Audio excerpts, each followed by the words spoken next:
Um, so so when you had moments when you couldn't write, apart from lying on the floor and talking aloud, have you got any other tips on maybe just kind of, you know, techniques or things that students could do to start writing or to get writing?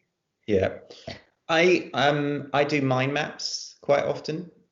So I find mind maps are quite a good way of trying to see links and connections and missing bits in your argument, for example. One thing that I found when I got completely stuck, so when I was quite close to the end of the book, a colleague of mine at Bristol suggested something which I found really helpful, which was I just put my laptop by my bed, and I had a thing where just for a few days, I would wake up in the morning and the first thing I would do would be to look at the bit I was stuck with. And there was something about that in a way, I wasn't awake enough to freak myself out.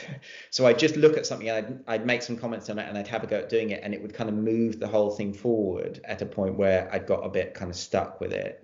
I found that was quite helpful.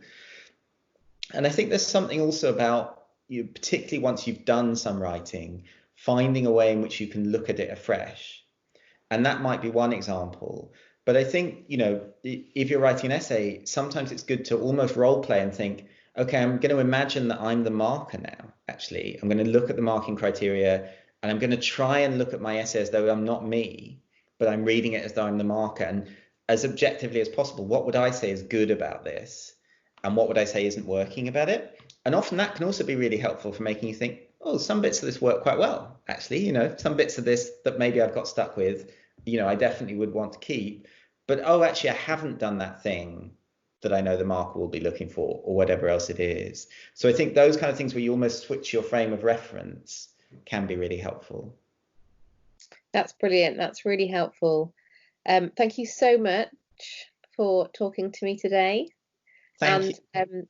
You did mention at some point that you like hearing from students. So I'm sure if people do read their book and they enjoy it, that I know that Tom would be more than happy to hear from you. And his email is very easily findable on the internet. So yeah, I'd still hear from anyone who's interested in the book and has kind of comments or feedback on it. That would be great.